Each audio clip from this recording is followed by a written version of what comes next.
అయితే ఈ విషయం మీ సార్‌కి తెలిస్తే నీ పరిస్థితి ఎలా ఉంటది? సార్ ఇప్పుడు తెలిసినా మా సార్ కూడా ఆల్రెడీ అక్రమ సంబంధం కోడలతోటి పెట్టుకున్నాడు కదా సార్ ఇప్పుడు. అంటే అది అక్రమ సంబంధం కిందికి రాదు. అది మోసం కిందికొస్తది. చీటింగ్ కిందికొస్తది. కానీ దానికి సాక్ష్యం అయితే ఇతనే కదా సార్. అవును. అందుకే ధైర్యంగా చెప్తున్నాడు. నాకు ఇంకొకటి చెప్పు.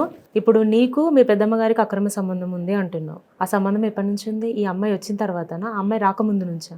ముందు నుంచే ఉంది మేడం. ముందు నుంచే ఉంది. ఓ, మరి అసలు. నీతో ఉండే సంబంధం మీద ఆవిడ పెద్దయ్య గారితో పెట్టుకోవచ్చు కదా? ఈ అక్రమ సంబంధాలు ఏంటంట? ఈ సంబంధం ఏంటంటే వాళ్ళ కొడుకు వాళ్ళ వంశపరం కోసము పెళ్లి చేసి వాళ్ళ ఇద్దరిని అలా పెట్టారు మేడం. సరే, మరి నీతో మీ పెద్దమ్మ గారు ఎందుకు అలా ఉంటున్నారు? నా ఏజ్ లో చిన్న కాబట్టి అలా సెట్ చేసుకున్నారు మేడం. మిమ్మల్ని సెట్ చేసుకున్నారు. అంటే మీకన్నా ముందు మరి ఆ ఇంట్లో వేరే పని మనిషి ఏదైనా ఉండేనా? ఇంతకు ముందు అప్పుడు నాకన్నా ముందు తెలియదు సార్. నా చిన్న నుంచి అయితే నువ్వు కూడా ఏం ప్రయత్నం చేయాలి. ఎవరుండే ఏం కథ, వాడు ఎందుకు పారిపోయాడు ఏం తెలియదు నీకు. తెలీదు. నువ్వైతే బాగున్నావు కాబట్టి సెట్ అయిపోయావు అక్కడ. తిండి దొరుకుతుంది, సుఖానికి సుఖం దొరుకుతుంది. సుఖానికి సుఖం దొరుకుతుంది, నీడ ఉంది. ఫిక్స్ అయిపోయావు.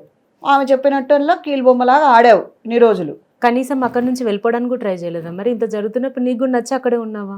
అట్లా చేస్తే చంపేస్తా అన్నది మేడం. ఎవరు మీ అమ్మగారు బెదిరించారా? అవును ఆ బ్యాక్గ్రౌండ్ కూడా ఉందా? ఉంది సార్. అసలు చాలా పెద్ద మిస్టరీనే ఉంది సార్. బాగా సౌండ్ పార్టీనా నాన్న? ఏంది నువ్వు చెప్పే చూస్తుంటే ఇంత బెదిరింపులు ఏంటి అసలు?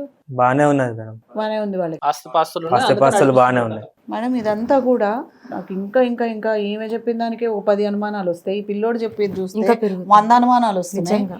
సార్. నాకు వాళ్ళ అత్తమ్మని మామయ్యని ఇమీడియట్లీ చూడకపోతే నాకున్న బుర్ర పగిలిపోయేటట్టుంది. పిలిచేద్దాం సార్ అసలు. పిలుద్దాం మేడం. ఏంటమ్మా మీ అత్త మామగారు ఎక్కడున్నారు? వాళ్ళ పేర్లు ఏంటి అసలు? శ్రీనివాస్ మా మామయ్య గారి పేరు, అత్తమ్మ పేరు రమ్య. శ్రీనివాస రమ్య. పిలిచేద్దాం అయితే. తినేవారు బాబు? మా కోడలండి. మీ కోళ్ళు. ఆ సోయి ఉంది మీకు.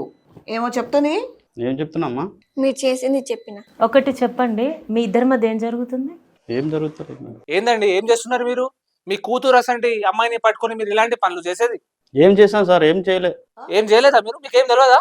అన్నీ మా భార్య చూసుకుంటా. ఓ అక్కడ ఉంది సార్ తాళం మొత్తం. చెప్పండి అమ్మా, ఏం చేసిండు చెప్పండి. డైలీ నా రూమ్ కి వచ్చి నా పక్కలో పడుకుంటాను సార్. వినడానికి అసహ్యంగా ఉంది. ఏమన్నా ఉందా? ఇంకిత జ్ఞానం ఉందా? కామన్ సెన్స్ ఉందా? కోడలు అంటే ఎవరు చెప్పు?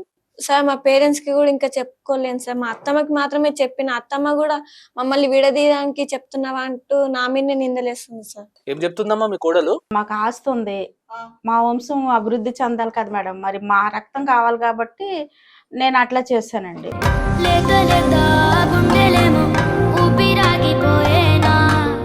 మా అబ్బాయికి మరి అన్ఫిట్ మరి. నువ్వు చేసింది మంచి పనా? అవును సార్, మా రక్తం మాకు కావాలి. కాళ్ళు బయటకు వెళ్ళిపోతే మా పరుగు పోతుంది కదండి. మరి మీరు